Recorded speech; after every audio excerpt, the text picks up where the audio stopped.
Tem respeito por alguns dos candidatos neste momento, dos conhecidos à Assembleia? Quase todos. Alguns até são meus amigos. E o que é que lhes diz? Quase todos. Digo exatamente isto que estou a dizer aqui. Eles ouvem. Não me queixo. Sou um tipo que sou ouvido. Quer dizer, isso é verdade. E durante muito tempo fui considerado maluco. Mas como tenho acertado razoavelmente e tenho alguma coerência, porque esta coisa diz, o gajo está aí porque não fez. Não, eu estive em 2 partidos liberais. Saí, não durou um ano, em qualquer um deles de ativismo. Quer dizer, ainda fundei um movimento cívico de intervenção radical.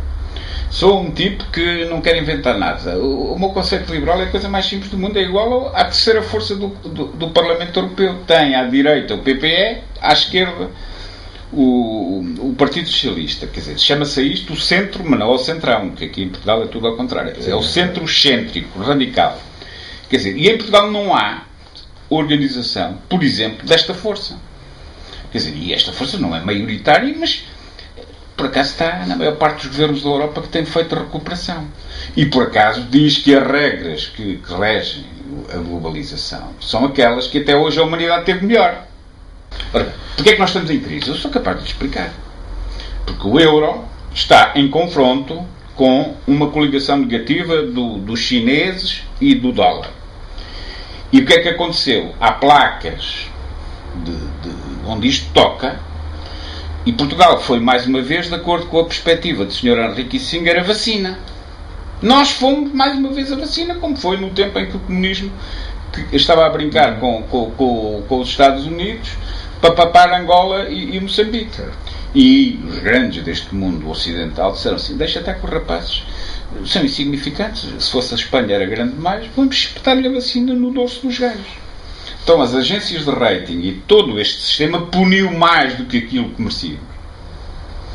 Porque sabem perfeitamente que o sistema partidário português não tem agilidade.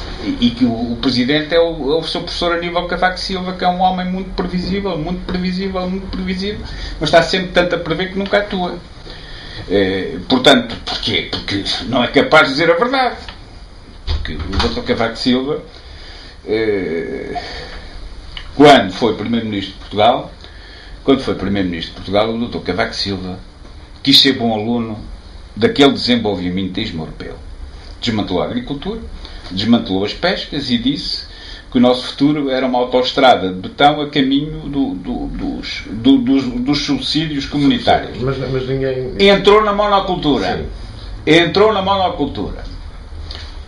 Com razão, naquela altura, deixa-me só dizer, naquela altura, eu tinha que fazer aquilo, não estou a criticá-lo. Agora, nunca regime de monocultura, devia ter manha suficiente para fingir a eles que dizia, mas manter uma reserva estratégica. Estava a pedir manha ao professor Cavaco Silva? Não, estava a pedir manha a Portugal. Falta-nos um conceito estratégico de economia nacional.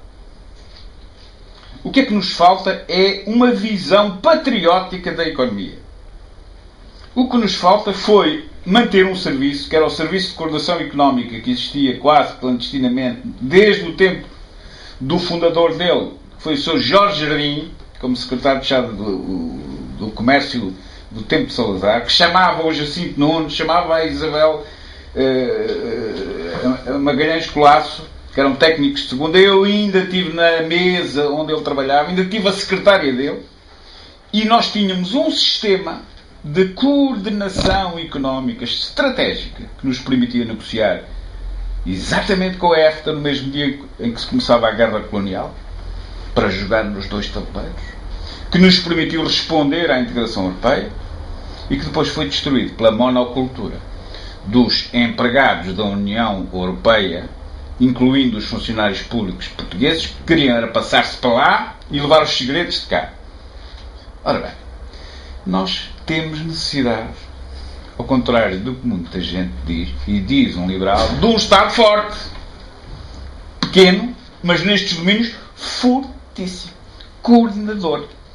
Nós não seremos independentes no plano político se não voltarmos a ter uma coisa dessas, um poder confederativo, que era assim que eu logo chamava aos negócios estrangeiros, fortíssimo. Nós não podemos aguentar com 25 embaixadores só e com 4 correspondentes, 10, 11 permanentes das televisões portuguesas. Até em Espanha só temos um e tem que ser amigo do chefe.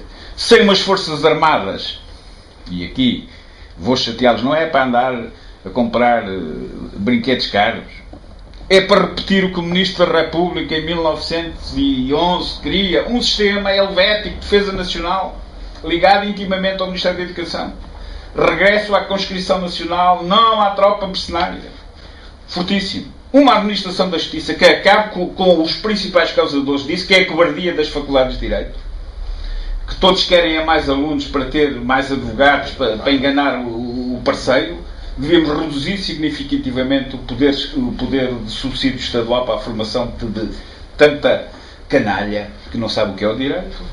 Um sistema fortíssimo de democracia fiscal para liquidar a evasão fiscal e para ser justo e eficaz.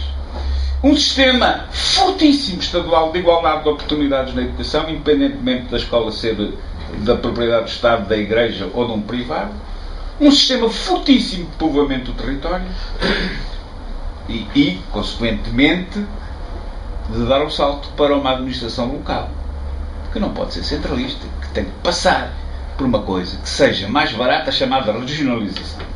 E, portanto, o português aí é muito bom, porque quando está à rasca, desenrasca-se. Portanto, o segredo do estratégico português é o da flexibilidade. É adaptarmos rapidamente às mudanças do mundo. Irmos para uma coisa quando dá, irmos para outra quando não dá, e portanto termos, porque a nossa mão de obra e a nossa capacidade de imaginação, o português à solta, é notável, e nós temos que eliminar todos os entraves artificiais ao português à solta. E o grande problema nosso é instaurar o conceito de português à solta. Por exemplo, na administração pública, eu retomava a reforma da administração ultramarina do professor Marcelo Caetano dos anos 40. Tutela inspectiva a posteriori, não é autorização prévia. Está lá o princípio britânico que ele aplicou em parte das colónias.